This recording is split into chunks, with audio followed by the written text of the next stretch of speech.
Assalamualaikum warahmatullahi wabarakatuh. Perkenalkan, nama saya Julkipari Muda dari kelas 1D3 ITB Politeknik Elektronika Negeri Surabaya dengan NRP 3120546. Pada kali ini saya akan menjelaskan hasil post test saya dengan mata pelajaran algoritma struktur data dengan dosen Ibu Arna Farijan. Pada kali ini saya mendapatkan soal nomor 5 di mana membuat program untuk pencarian jalur terpendek dengan Dijkstra pada graf di bawah ini. Di mana kita diminta menampilkan vektor beban minimal dan rute dengan titik asal 0 dan titik tujuan 5. Kemudian menambahkan program untuk menampilkan rute untuk menggunakan struktur data stack. Di sini saya ubah titik awalnya yang awalnya itu 0 menjadi 1 hingga ke 6. Jadi dia 1, 2, 3, 4, 5, 6. Nah, jadi dia titik asalnya pun saya ubah jadi 1 dan titik tujuannya 6. Karena di program dia tidak bisa dimulai dari 0. Nah, untuk itu langsung saya jelaskan melalui programnya saja. Pertama-tama saya mengincludekan library stdio.h untuk fungsi printf-nya dan lainnya. Lalu saya definisikan tiga konstanta di mana ada konstanta n dengan nilai 6 yang akan digunakan sebagai ukuran dari matriksnya, itu dia 6 kali 6. Kemudian ada konstanta m untuk nilai M yaitu ada 1000 nilainya. Lalu konstanta max yang bernilai 10 digunakan untuk batas maksimal stack dan Q-nya. Nah, setelah itu saya definisikan sebuah tipe data yaitu item type. Kemudian saya definisikan struct yang terdiri dari count, front, dan rear serta item yaitu merupakan struct Q. Lalu saya definisikan struct stack yang terdiri dari item dan count. Kemudian ada tiga kategori fungsi, yang mana fungsi pertamanya itu untuk Q. Di sini ada fungsi inisialisasi Q untuk menginisialisasikan Q-nya, yaitu pertama Q-nya itu frontnya, rear, dan count-nya itu 0 untuk pertama kali. Lalu ada fungsi penuh untuk mengecek apakah Q-nya antriannya sudah penuh atau belum. Lalu ada fungsi kosong untuk mengecek apakah antrian masih 0 atau sudah terisi. Nah, kemudian ada fungsi NQ untuk melakukan penginputan nilai ya ke dalam antrian, di mana nilai paling awal nanti dia berada di frontnya dan nilai lainnya kita masukkan di rear. Nah, nilai yang kita input kita masukkan di rear.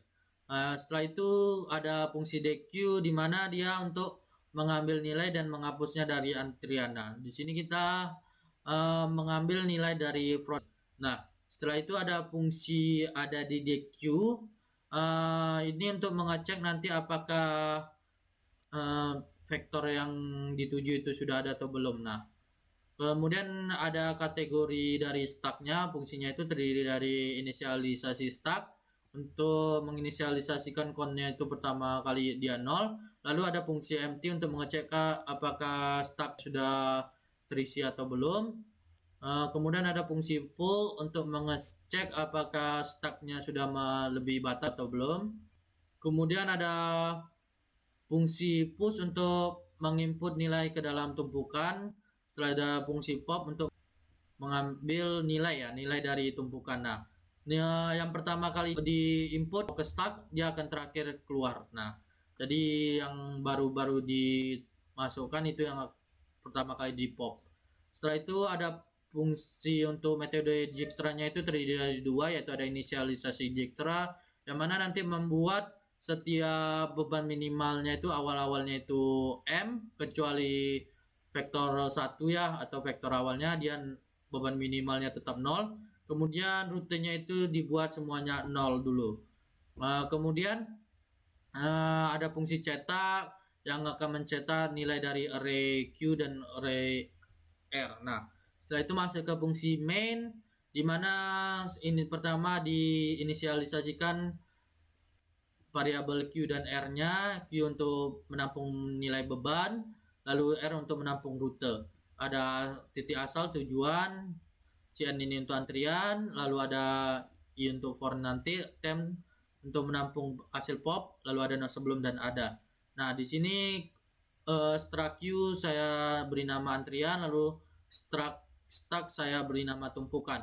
Nah, di sini ada input dengan matriks array 6x6 berdimensi 2, di mana merupakan representasi dari graf ke matriks. Nah, jadi seperti ini. Kalau M ini dia grafnya itu tidak ada nilai 0 ke 0, tidak ada, jadi dibuat M.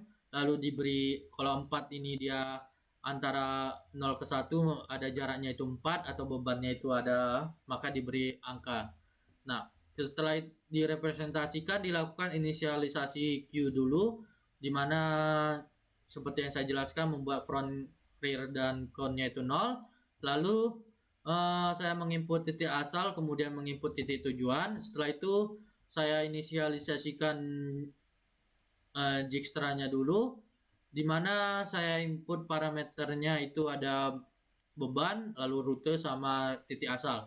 Nah, di sini setiap bebannya nanti akan dibuat M, lalu yang lainnya dibuat 0, rutenya dibuat 0 ya.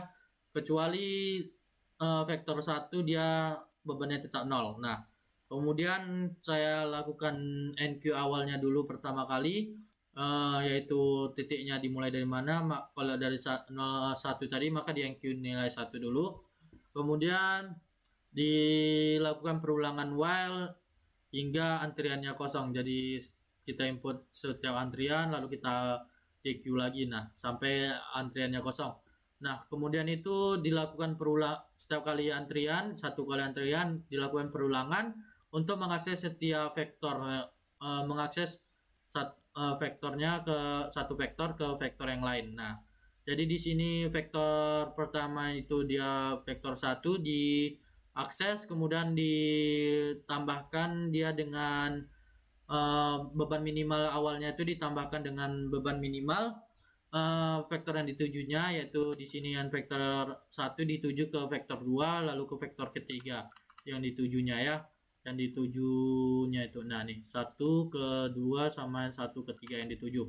Nah, maka ditambahkan yaitu 0 ditambah 4 maka 0 tambah 4. Nah, lalu dibandingkan dengan beban minimalnya. Jika lebih kecil maka dia diganti ya beban minimalnya, jika tidak maka tidak diganti. Nah, begitu juga dengan rutenya diambil dari node sebelumnya. Nah, pada saat vektor pertama tidak ada pergantian, dia tetap 00 semuanya. Masuk ke vektor kedua maka diganti sesuai mana yang paling jaraknya paling kecil.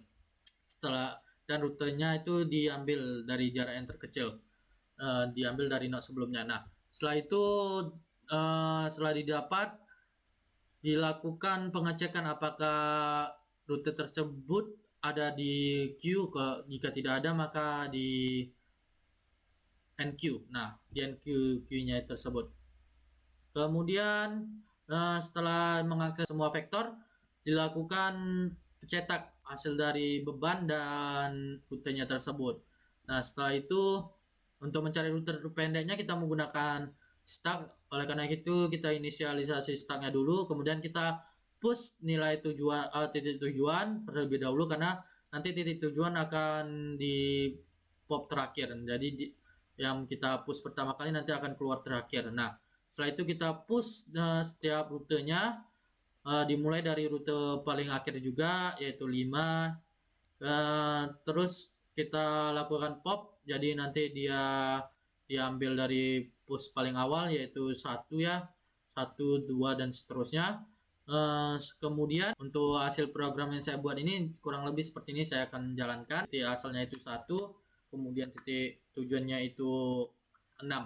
Jadi kita buat 1 dan 6. Nah, di sini bisa kita lihat dia pertama itu inisialisasi awalnya itu setiap beban minimalnya itu M kecuali vektor 1 dan rutenya itu 0. Nah, kemudian kita akses vektor 1 didapat beban minimalnya 4, kemudian rute sebelumnya dengan jarak minimal ke situ rute ke 1, kemudian vektor yang dituju itu 2, begitu juga selanjutnya. Nah, setelah itu mencetak bebannya yaitu ada 0436814, kemudian rutenya itu 011245. Dan kita dapatkan rute terpendeknya itu 12456. Jadi rute terpendek dari 1 ke 6 itu dimulai dari 1 dulu, kedua, keempat, kelima, dan keenam. Nah, sama hasilnya seperti di program saya. Mungkin hanya ini yang bisa saya sampaikan, lebih dan kurangnya saya mohon maaf. Assalamualaikum warahmatullahi wabarakatuh.